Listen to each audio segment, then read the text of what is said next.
as a 6, so you can just tell based on the sound.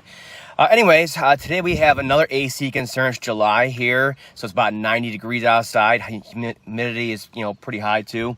And it's definitely uncomfortable, so I'm getting a lot of AC complaints.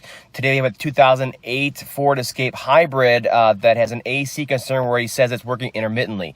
Saw my video on the refrigerant control valve back there, and he thinks that's it.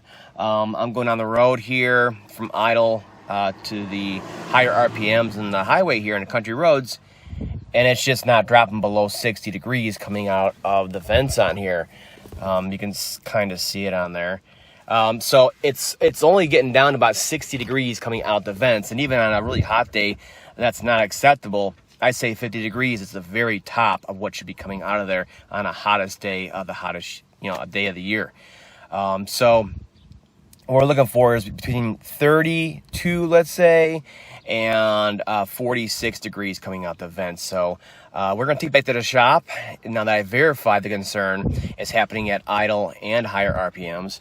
And then we're going to throw some manifold gauge sets on it, check it out, and then we're going to put the AC machine on. After that, we're going to go through diagnostics together. And there it is. You can see it's hovering right around 60, and we're going down the road, higher RPMs out here in the country, and it's just not dropping anything really below that. So definitely an issue. Might be a scroll valve, might not be.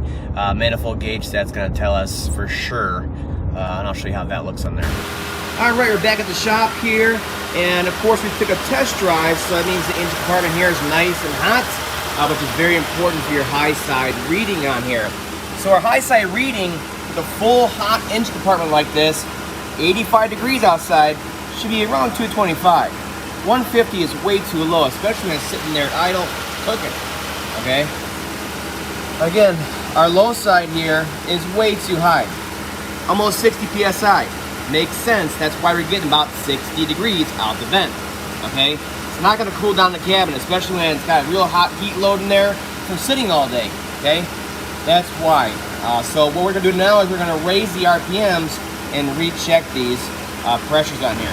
All right, now with the RPMs between 2,000 and 2,500 just sitting here, we're getting that pumping action, and we're kind of making up for that valve that is sticking inside of there.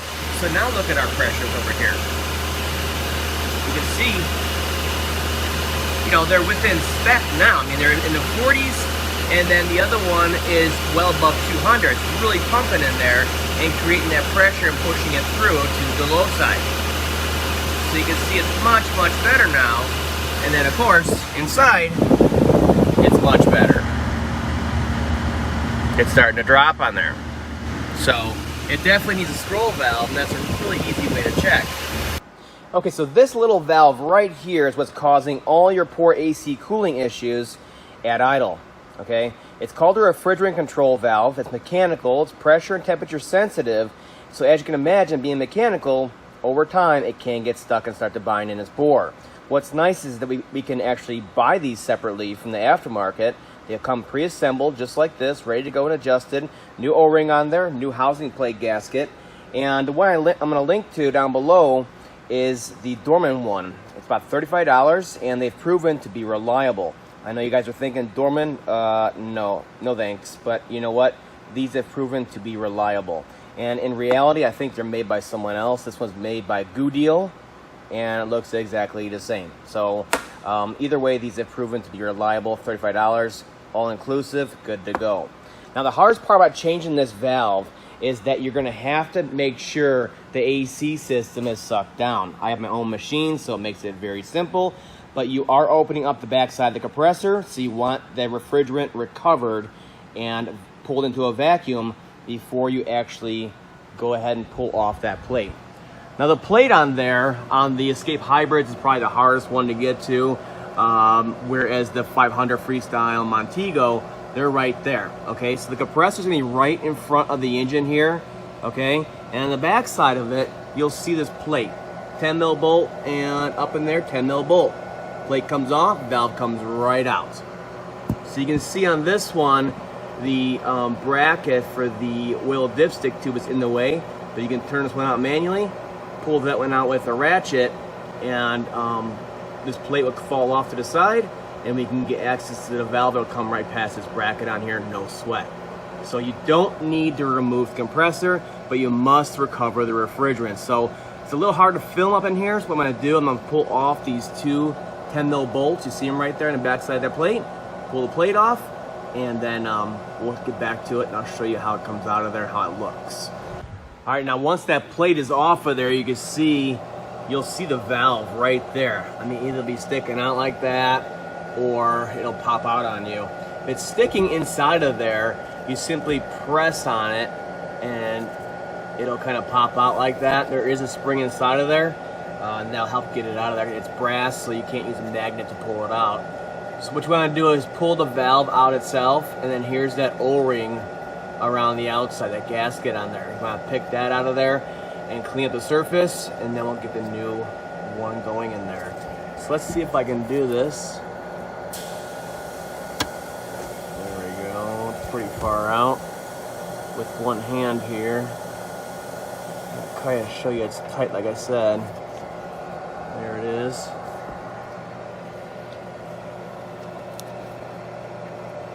Get it out of there, and the spring will be attached to it, so it should come out with it like that. If not, make sure you retrieve it from inside of there, and you can kind of look up inside there. A bunch of passages and just a bore for it to sit in. So we'll go ahead and replace that gasket. We'll clean up the surface, and then we'll come over here to the bench, and we'll just simply transfer the spring to the new valve. Very, very simple. Now what it should do is lock onto there. Just make sure you got it on there nice and straight, and it should hold it for you while you're going back in. With all the oil that's on your hands, that's plenty to lubricate this O-ring, and of course whatever's in the bore, and you just slide it back in and start bolting up the plate on there.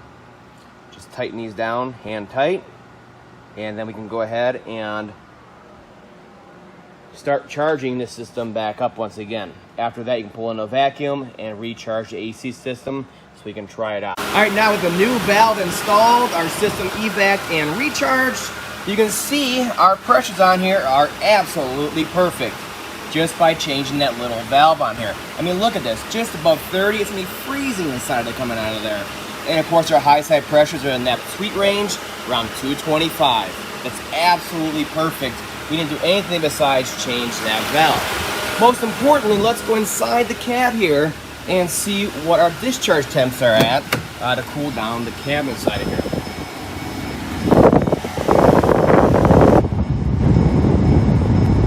Look at that, sitting here with no RPMs raised, no airflow over the condenser.